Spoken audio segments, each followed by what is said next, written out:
Good afternoon, everybody. Nice to see you on this beautiful fall afternoon. We are now on day 35 of the Democrat government shutdown. The Democrats' obstructionism will break the record for the longest government shutdown in American history tonight. The Democrats are intentionally hurting American families, workers, and businesses with this shutdown to fight for free health care for illegal aliens and to appease their radical left-wing base. And it's a total disgrace. This past weekend, Americans traveling to weddings, funerals, vacations, and meetings faced significant flight disruptions at airports across the country because of staffing shortages. On Sunday alone, more than 5,000 flights traveling to and from U.S. airports were delayed. Since the Democrat shutdown began, 4 times as many staffing shortages have been reported at air traffic control facilities compared to last year. TSA checkpoint wait times ballooned past 3 hours at Houston's George Bush Intercontinental Airport, with some passengers enduring up to 5 hours in line. At nearby William P. Hobby Airport in Texas, security wait times are routinely exceeding 1 hour. More than 13,000 air traffic controllers are continuing to work without pay. Because of the Democrats, these men and women who keep our airspace safe and moving will miss a second paycheck in a row this Friday if Democrats refuse to open the government. Let me be clear to our incredible air traffic controllers across the country. President Trump and Republicans want you to get your paychecks. They want you to be paid. Please call on your Democrat senators and tell them to side with President Trump and Republicans to vote to reopen the government. Our nation's 4 largest airlines, United, Delta, American, and Southwest, have now all endorsed the Republican, nonpartisan, clean funding bill to end the government shutdown. Major unions, collectively representing tens of thousands of pilots, have also joined the airlines in calling on Democrats to pass the clean, nonpartisan CR. The travel industry is also imploring Democrats to end the shutdown and reopen the government. Nearly 500 companies and groups in the travel business, including casinos, hotels, and convention bureaus, signed a public letter warning that America's travel economy has already lost $4 billion due to this Democrat shutdown, and they have called for the Republican CR to be passed, saying Americans expect and deserve a fully functioning federal government during the peak holiday travel season. Never before have we seen private industry and union leadership so unified on the same issue, rallying behind Republicans in such a vocal way. The Democrats have completely lost the plot. They are endangering the safety, prosperity, and livelihoods of millions of Americans. It's well past time Democrats do what they did 13 times under Joe Biden and pass the clean funding bill extension. All we need are 5 Democrat senators to put country over party and vote to end this reckless shutdown. In other news, tomorrow will mark the 1-year anniversary of President Trump's historic election victory, where he won nearly 80 million votes, the popular vote, in all 7 swing states. This was the ultimate poll on November 5th. The president secured a mandate to make America great again, and he has delivered in record time. Never before have we had a president who has kept their promises like President Trump has. I'd like to go over a few of those with you. In less than 10 short months, President Trump signed the largest middle-class tax cut in history, including no tax on tips, overtime, and Social Security to put more money back into the pockets of the American people. The president ended the southern border invasion of the Biden administration, made our border the most secure in history, and he is carrying out the largest mass deportation campaign of illegal aliens in our nation's history to protect our homeland, just as promised. President Trump has aggressively taken on drug cartels by declaring them as foreign terrorist organizations and even blowing up narco-terrorists who have tried to poison the American people with fentanyl and other illegal narcotics. President Trump defeated the Biden inflation crisis, and he continues to implement a pro-growth, America First economic agenda to make America affordable again, and we are seeing the results of that every day. Inflation has remained low and steady, averaging just 2.5% compared to the painful average of 5% under Biden, and we know it was historically higher than that for most of President Biden's term. Meanwhile, real private sector wages are on track to rise by almost $1,500 since President Trump took office, a significant change to the Biden years where private sector wages declined and were being wiped out by inflation. President Trump has ended the reckless war on American energy and unleashed energy dominance, with gas prices now plummeting to their lowest average levels in more than 4 years. President Trump implemented powerful tariffs to rebalance America's trade deals, protect American workers, and returning our country to be a manufacturing superpower once again. As a result, the president has secured trillions and trillions of dollars in private and foreign investments into the United States, which are creating high-paying jobs for the greatest workforce in the world. The president has restored America's place as the leader of the free world through his unwavering peace through strength foreign policy that has already ended 8 wars and counting. And the president ended illegal DEI initiatives in our federal government and is returning our country to a merit-based society based on common sense. President Trump protected opportunities for women and girls to compete safely and fairly by continuing to keep men out of women's sports. Americans have a president who works tirelessly, literally 24/7, to improve their lives and make our country better than it has ever been before. So with that, today we will open it up to questions, and we will start with our independent journalist in our new media seat, Julio Rotas. Julio, please start. Thank you. Thanks, Caroline. So over the weekend in Mexico, a mayor in Michoacan, Carlos Manzo, he was assassinated while celebrating Dia de Muertos with his family. His assassination has sparked a lot of outrage. A lot of Mexicans are very upset. They're blaming President Claudia Sheinbaum for not taking the cartel threat seriously enough.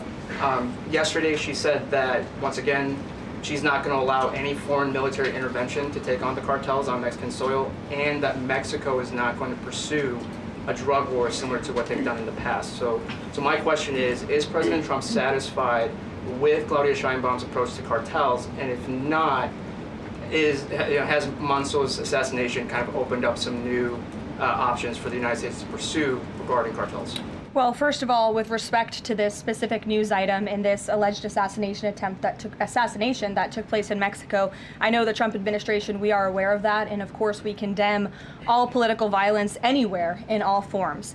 As for Claudia Sheinbaum and the president's relationship with her, I think he has a lot of respect for her as president of Mexico, and he also really appreciates the coordination that she has provided to the Trump administration. I can't speak for her and what she's doing internally in her country. I can speak for the president in saying we are continually pushing Mexico to do more to tackle the drug trafficking and the drug cartels within their country, and we are working with them in any way that we can. And the president has obviously used the full range of executive options in his authorities to crack down on drug trafficking at our southern border and to designate these cartels as foreign terrorist organizations and additional actions as well.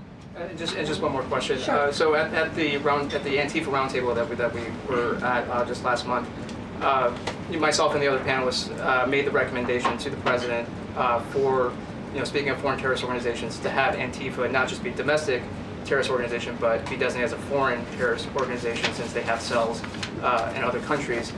He mentioned to Secretary Rubio, because he was in the room at the time, to look into that. So I just wanted to see if there's an update on that. Sure. That process is most definitely taking place. I don't have any announcements for you on that today, but I can certainly assure you the administration is working on it, and I'll check in on it and get back to you, Julio. It's a good question. Thank you very much. Jackie. Thank you, Caroline.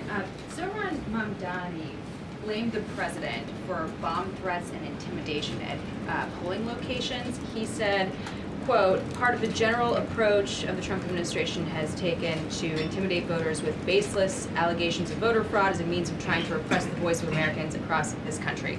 I want to give you a chance to respond to that. Yeah, I saw those comments from Mamdani. I think they are completely irresponsible, and they are based on zero evidence.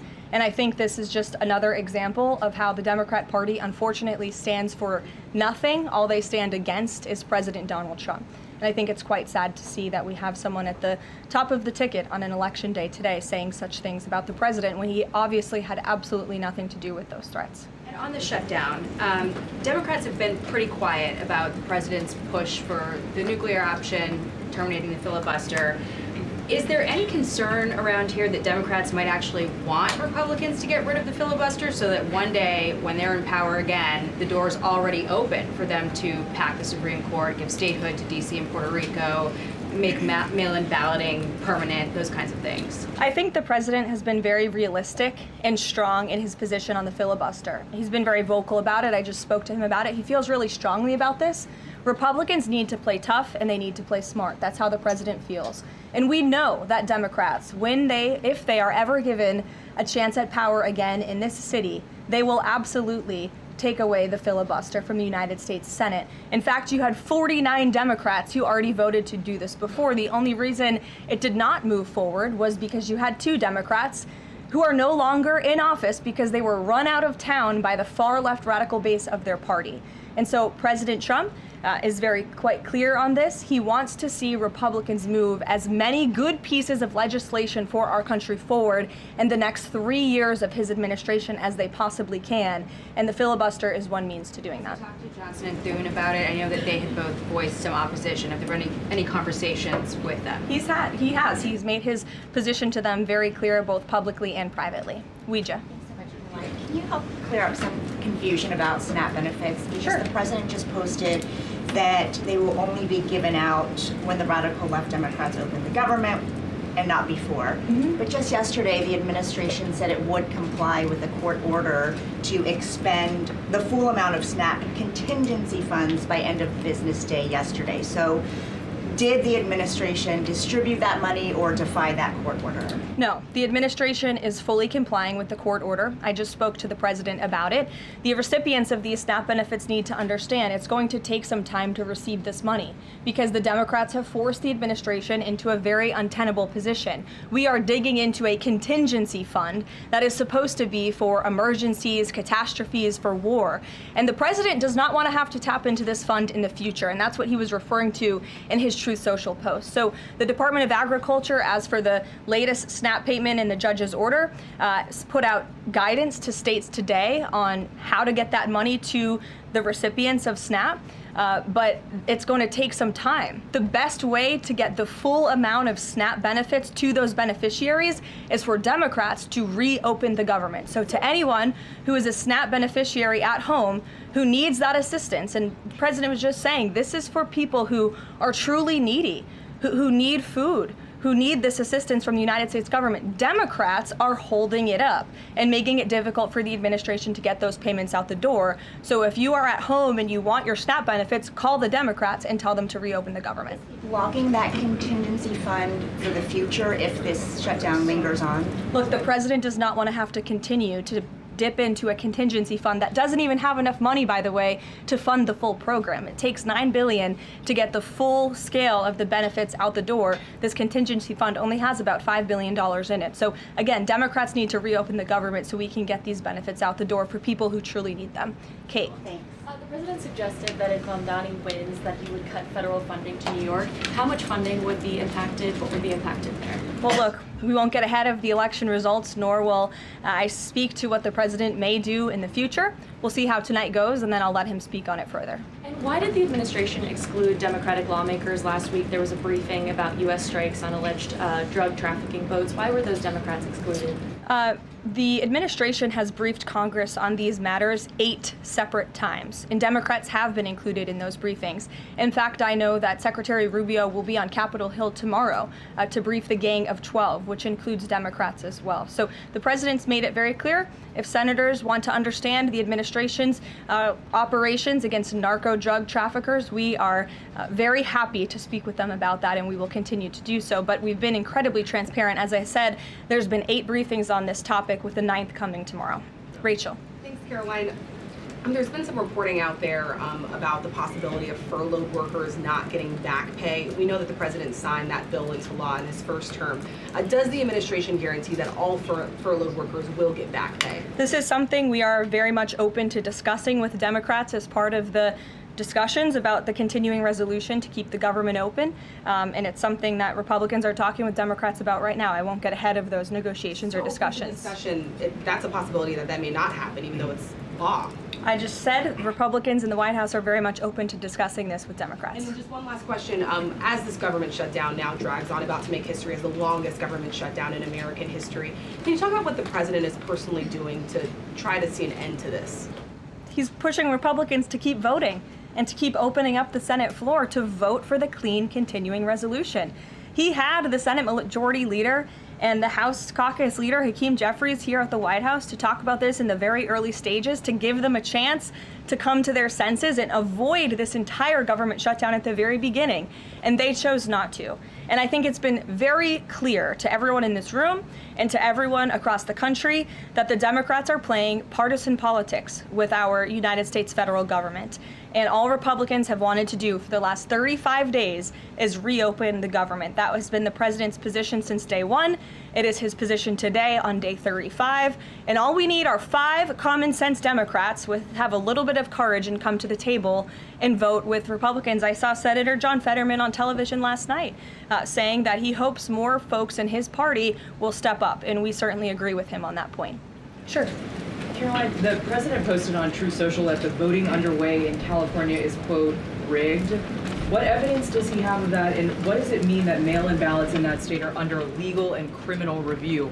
By whom and why? And also, in this vein, does the White House still plan to issue an executive order banning mail-in voting, and what legal authority do you have to do that? The White House is working on an executive order to strengthen our elections in this country and to ensure that there cannot be blatant fraud, as we've seen in California with their universal mail-in voting system. It's absolutely true that there's fraud in California's elections. It's just a fact. It is just a fact. They have a universal mail-in voting system, which we know is ripe for fraud. And if you want to deny that, I'm happy to provide you all of the evidence for it. I'd be glad to send that to you after this briefing. Rigged. Fraudulent ballots that are being mailed in the names of other people, in the names of illegal aliens who shouldn't be voting in American elections. There's countless examples, and we'd be happy to provide them.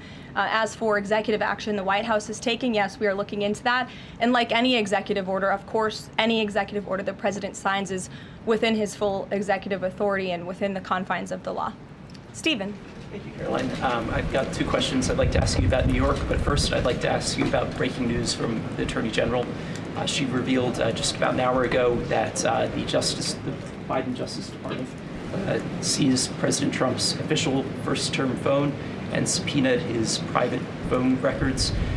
Do you have a reaction to that? And also, do we know if they actually got those private call records? I saw the Attorney General's post on that. For additional questions, I would refer you to the Department of Justice, but I think this is just further evidence of the egregious overreach and weaponization of government that took place under the previous White House against then former President and now President Donald J. Trump. It was a clear effort by the Biden White House and the Biden DOJ to go after the president, and this is just further evidence of that. On New York, we've seen the president's messages that he's put out, but could you describe how he's feeling as a New Yorker watching this election?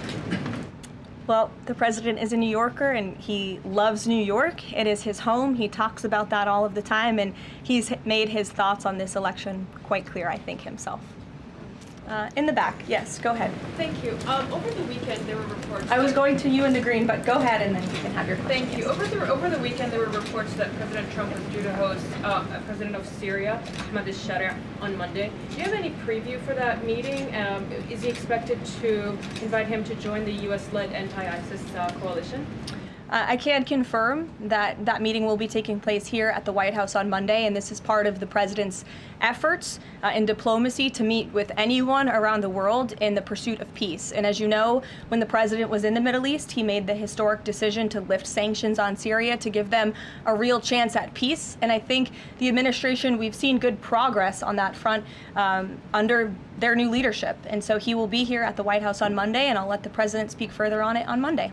Yes, go ahead. Thank you, Caroline. I was just curious, you had mentioned there that President Trump, as we know, has been speaking with Republican leaders in Congress about reopening the government. Is he involved in any other negotiations? And is he prepared to sign something if a deal does come out by the end of this week? On top of that, with SNAP benefits, does he have any authorities or considering any authority there to release more funds to help people who are desperately needing these benefits? So look, I think I've already answered the question on SNAP. We're complying with the court's order and we're getting that partial payment out the door as much as we can and as quickly as we can, but it's going to take some time because again, this is a prorated payment that we're tapping into a contingency fund for. The best way to get those payments out the door is for Democrats to reopen the government. But yes, the president is in constant communication with his friends on Capitol Hill.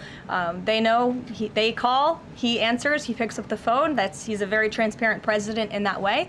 And as soon as the Democrats pass the clean continuing resolution, President Trump will be here to sign it. Michael. Thank you, Caroline. President Trump has threatened to go into Nigeria guns a-blazing if Nigeria's government does not stop the killing of Christians in that country. Has the White House heard back from Nigeria's government on this threat? As the president stated, Michael, if the Nigerian government continues to allow the killing of Christians, the United States will immediately stop all aid and assistance to Nigeria and may take action to wipe out the Islamic terrorists who are committing these horrible atrocities, especially against innocent women and children. I don't have any further announcements on that for you today, but I can assure you the President of the United States is watching this situation unfold very closely, as is our Secretary of State, Marco Rubio. Caroline, President Trump has endorsed Andrew Cuomo in New York City's mayoral race. He has not by name endorsed Winsome Sears in Virginia's gubernatorial race. Why is that?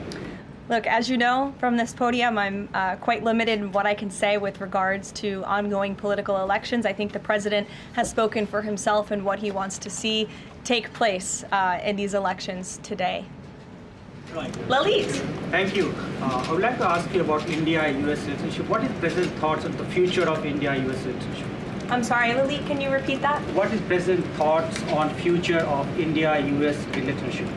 I think he feels very positive and strongly about it. As you know, he recently, a few weeks back, spoke to Prime Minister directly when he celebrated in the Oval Office Diwali with many high-ranking Indian American officials here at the White House.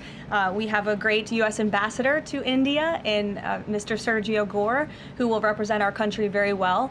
And the president and his trade team continue to be in very serious discussions with India with respect to that topic. So I know the president has great respect for Prime Minister Modi, and they speak pretty frequently. Thank you. Hi, yes.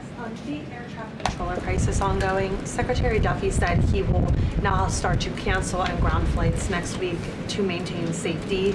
Should people fly next week given this new information? And is the administration encouraging people to stop flying altogether and look at alternative transportation modes? The administration is encouraging Democrats to reopen the federal government so this chaos and disruption to our air traffic control system in the United States of America stops.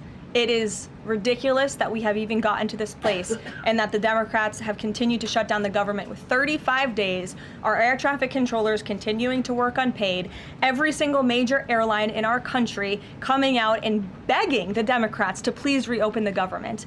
And you had a Democrat staffer who was quoted, I believe in Politico a few weeks back, saying, short of planes falling out of the sky, we are not going to reopen the government. That is a reckless and dangerous statement from someone who didn't want to put their name on that statement, but we know it came from the Democrat Party. And I think we're very clear. We want to reopen the government so we can resume travel in the safest and most efficient way possible, especially as we head into the busiest travel season of the month. We have Thanksgiving in a few weeks. And so Americans across the country need to make it very clear to their Democrat representatives that we want this government to be reopened so we can resume safe and efficient travel. Fran. Caroline, as of last I checked, the president still had not commented on the death of former Vice President Dick Cheney. Is the White House involved in the funeral arrangements in any way? Does the president plan to speak at the funeral? Has he spoken to anyone in the Cheney family today? And does the White House have an opinion on whether or not the former vice president should lie in honor or state in the Capitol? I don't believe the White House is involved in that planning, or at least hasn't gotten to it yet. I know the president is aware of the former vice president's passing, and as you saw, flags have been lowered to half staff in accordance with statutory law. Jasmine. Thank you. Back on the question of the filibuster, how much political capital is President Trump willing to expend to get Republicans to do what he's asking? I mean, will we see him at the Hill? Will he be calling folks over here? What exactly is President Trump planning to do outside of these true socials and maybe some of these private conversations to get Republicans to fall in line? Look, I think you'll see. I think you'll see the president continue to engage very strongly and consistently with his friends on Capitol Hill. I don't have any meetings to read out for you at this time, but I think you should stay tuned and keep your eyes on Truth Social on this matter. The president's making his position on it quite clear. And again, he is right. Republicans need to play tough. We know that this is what the Democrats will do if they are ever given the keys to power again. And he wants to pass as many good pieces of legislation as we possibly can for our country and for our people. That includes election integrity reforms. It includes additional tax policy. It includes, fixing our immigration system further in ways that only Congress can. And the president fears with a Democrat Party that is so radical and opposes everything he does and everything he says, this is the only option for Republicans to move forward. Karen. Question. President Trump said to CBS in the 60 Minutes interview that he did not know the Binance founder, which he pardoned. What exactly did he mean for that? I know it caused. He means he does not know him personally. He means he does not have a personal relationship with this individual. And when it comes to pardons, the White House takes them with the utmost seriousness, and the president understands the responsibility that he has as president to issue clemency and issue pardons to individuals who are seeking that. That's why we have a very thorough review process here that moves with the Department of Justice and the White House counsel's office. There's a whole team of qualified lawyers who look at every single pardon request that ultimately make their way up to the President of the United States. He's the ultimate final decision maker. And he was very clear when he came into office that he was most interested in looking at pardoning individuals who were abused and used by the Biden Department of Justice and were over-prosecuted by a weaponized DOJ. And the individual you're referring to, that was certainly the case. Even the judge in his case said that the sentencing that the Biden administration was asking for was egregious and went too far. And so the president is correcting that wrong, and he has officially ended the Biden administration's war on the cryptocurrency industry, and I think that's the message he sent with this pardon. Karen, yes. Back on the issue of back pay for furloughed workers, you said that the White House is open to discussing that with Democrats, but what would that discussion even be? There was a law, the president signed it in 2019. What could a discussion look like? Why is that even open for discussion? Look, Karen, as I said, Republicans are talking about that with Democrats right now, and I don't want to get in the middle of those sensitive conversations. But as we've complied with the SNAP order, the White House, the administration is always going to comply with the laws. We're always going to comply with the ruling of judges across the country. But the Republicans are discussing this matter with Democrats right now. Why would there even be a consideration of not paying those workers? Tom Dempsey with News Nation. Big day in the Supreme Court tomorrow with President Trump's tariff policy facing a legal challenge. What's at stake with that case? And if the Supreme Court rules against the Trump administration, what is Plan B for trade policy? I'll tell you, the White House is always preparing for Plan B. It would be imprudent of the president's advisors not to prepare for such a situation. With that said, we are 100% confident in the president and his team's legal argument in the merits of the law in this case, and we remain optimistic that the Supreme Court is going to do the right thing.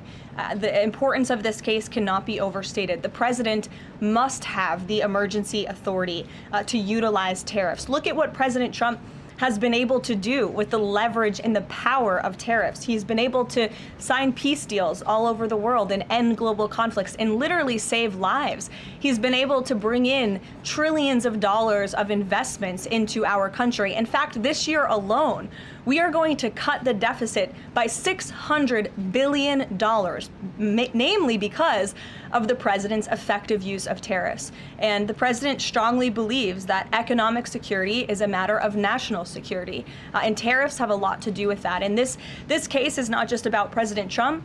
It's about the use of this emergency authorization for tariffs for future presidents and administrations to come, and we're confident and hopeful that the Supreme Court will do the right thing. Kristen. Why did President Trump get an MRI during his recent visit to Wall Street?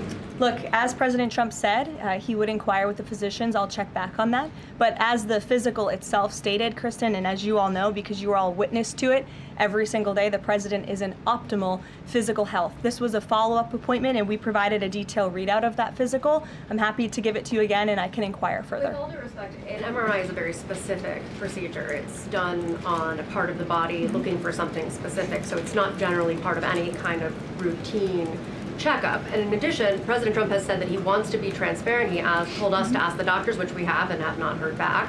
Why don't we have more information on this? As I said, I'll check back for you. Go ahead.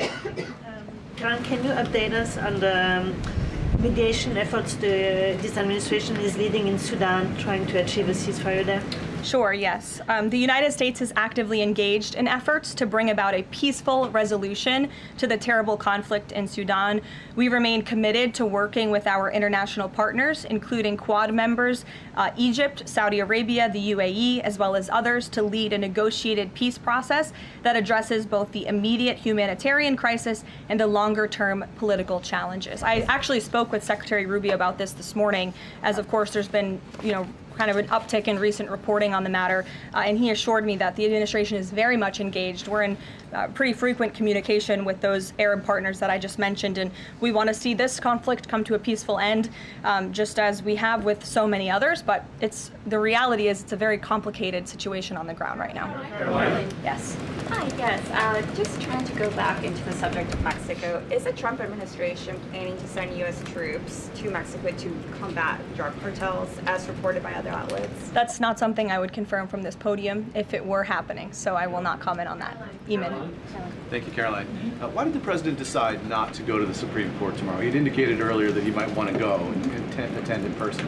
Yeah. Now he's saying he's not going to go. Why? The president did have an interest in attending the Supreme Court hearing tomorrow, as I just expressed how important it is to him, the administration, and the country, this case. But he is traveling to Miami tomorrow, as you all know, to give an economic address with the mayor of Miami and many global business leaders to talk about his historic success with the economy over the past 10 months and talk about sort of where we are headed as a country in terms of our economy. So he'll be traveling tomorrow on the road in Miami. That's why he won't be here, but Secretary Scott Bessent will be in attendance at the hearing tomorrow at the request of the president. He has said that he doesn't want to export the high-end NVIDIA chips to China, but the Wall Street Journal reported yesterday that there was some question about whether the president would raise this as a possible concession with the Chinese side during his meeting with Xi Jinping. So does the White House consider NVIDIA chip exports to China to be a closed issue right now, or is this an ongoing negotiation between the United States, China, and NVIDIA at this point? The president has made his position on this very clear, both to the Chinese and also to all of you. He's answered this question directly. As for the most advanced chips, the Blackwell chip, that's not something we're interested in selling to China at this time. Annie? Does the president think that the results of the Virginia or New Jersey gubernatorial races tomorrow, or statewide races tomorrow, will in any way reflect a voter sentiment towards his administration?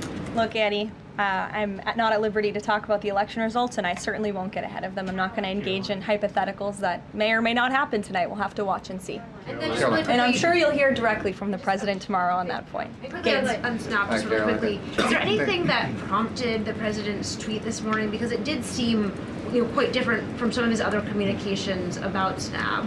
It seemed a little bit out of the left field. I'm just wondering if he had a conversation or if there's anything you're aware of that caused him to decide to, at around 11 o'clock, to send out that message. Look, the president is constantly well read on the news, as you know, and he is very much aware we are in day 35 of a government shutdown in which these SNAP benefits, we're pushing them out the door.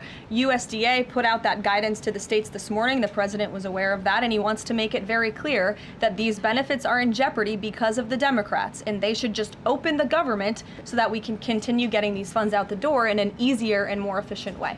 There's some new reporting that just dropped a few minutes ago that the Trump administration is negotiating with the makers of Ozempic to sell some weight loss drugs for $149 a month. That's according to the Wall Street Journal. Do you have any more information on that? Can you confirm that? I think the president has said himself in previous Most Favored Nations announcements that this is something that the administration has been engaged in and looking into.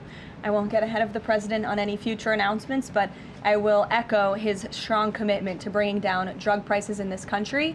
And you've heard it directly from Secretary Kennedy and Dr. Marty McCary and his entire Health and Human Services team, how committed the president is to bringing down the cost of drugs, and we're working with pharmaceutical companies to do that every day. Very quickly, Caroline, on SNAP. I know it's been asked, and I know we just asked it, but I want to put a fine point on it. You talked about the president's post here, and he wrote that SNAP benefits will only be given when radical left Democrats open up the government.